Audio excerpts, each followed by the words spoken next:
You guys can't see her, but my our orange cat Kione is sitting here right next to me. Orange cat fur gets everywhere. Anyways, today, fairly exciting day. We've got the near end, legitimate near end of the writers' strike. A tentative deal has been struck, and then some box office, but not too much going on. It is like 5:14 a.m. I'm recording this early because I got some voiceover work to do with Brandon Jones. We're going to be doing some Halloween stuff in October, so keep an eye out for that. And I don't know what else. So hello, everybody. Welcome to the Daily Cup of Genre here on the Genreverse YouTube channel and Genreverse Podcast Network, available on all of your favorite podcast apps. Please do give us a follow on said favorite app. Subscribe here on the YouTube channel if you're watching us. A lot of great content, guys. Breaking Geek and Daily COG cover everything you can imagine in geek pop culture and entertainment news. We got the Cantina for Star Wars news and reviews. We've got AVR for anime reviews. Wheel of Time being reviewed on our Dragon Reviewed podcast. So series specific stuff, lots of cool things, all available on YouTube and, like I said, your favorite podcast apps, unless it's a reaction video. Merch, we've got that. Support the channel, support your favorite show, support some cool swag, prints, all available on all sorts of items. Redbubble, link in the description box below. And of course, before we get into box office stuff later, LRMonline.com, every day for all written news, needs, opinions, celebrity interviews, and more. And LRM's a great place to start your day every day, especially now since the writer's strike seems to be coming to an end. Hopefully the actors one is not too far behind, but we do post and cover anything and everything between our writers and interviewers. I write every now and then, not just the write-ups for shows, but actual write-ups, anime news, movie news, hoity-toity movie news, series. Hell, we even write about entertainment books. No, legitimately, if it's entertainment, we cover it. And if you're interested in writing for lrmonline.com, please do write Michael, Michael, at lrmonline.com. Let them know that you're interested in writing, and see right there's the article for it. Let them know that you're interested in writing, and we'll get to talking. So big news out of the day, kind of overnight, not like late night, but anyways, writer's strike, tentative agreement has been reached. There were some points, of course, of worry when it came to AI, pay, staffing, guarantees for things on streaming, and a big point as this deal was coming to an agreement on whether or not they would be able to hold out for the SAG-AFTRA people to be able to return, the actors to be able to return. Deadline reported it like this, and there's been no official details. There's an official statement, but no official details. But Deadline said the guild, from what we understand, had made the request that their members not return to work until SAG-AFTRA. Also had a new agreement with the AMPTP, that's the producers side of things, reflective of the WGA's feeling of solidarity between the two unions. It seems a pathway to split the difference was found. So my guess is that maybe talks with SAG-AFTRA are going well, and who knows? We'll see what happens with that one, and what the details are for the WGA. And the official statement is a lot of what you see from these types of strikes, labor strikes in general. Hey, we've got a tentative agreement. They even mention I's dotted in here, but it's, your I's aren't dotted yet, your T's aren't crossed. We still got to do that. And then it goes over the process. Hey, once we've got the print done, we're gonna send that off, and while it's going through the ratification process, we might be able to get back to work, which would be cool because I want to be entertained. They did say, to be clear, no one is to return to work until specifically authorized by the guild. We are still on strike until then, but we are, as of today, suspending WGA picketing. If you are able, or instead, if you are able, we encourage you to join the SAG AFTRA picket lines this week.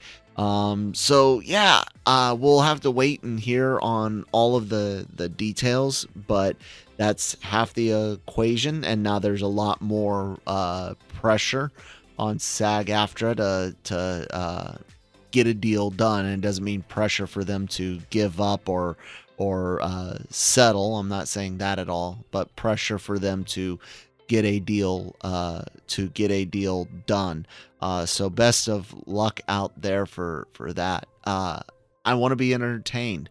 I think it's funny. Last week we had the few of the talk shows wanting to bring back work so their teams could get paid besides the writers, and they were immediately hounded, to undo what they had just decided to do. And part of it, I think, I know they were taking flack from the people on the street, if you will, but I also think the union side of things for the writers and had contacted them and been like, hey, we're really close here. Don't do this yet, but I don't know. That's just me kind of reading on the outside. I want to be entertained, and I hope that this all gets wrapped up, and maybe we could get maybe with the reduction of stuff on streaming, as far as like number of projects being made, maybe we can get some good Marvel back. I don't know. We'll see. Let's carry on to something, box office numbers. So one, I completely misspoke last week. I don't know what was going on with my brain. I was thinking of just the big movies that were left in the year, not the full box office. And I was way wrong when I was like, oh, we will just barely eke past last year's yearly total, which was $7.4 billion. $7.426 billion. And I was like, oh, this year, we might get 7.6, 7.8. No.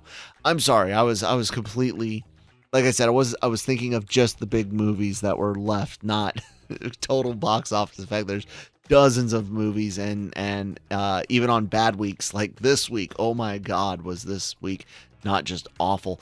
Under $50 million weekend, but anyways, the numbers has their projection going out through the end of the year based on data through week 37 of this year, and they have it ending somewhere in $9.6 billion range. And I don't know if it's that. I really don't.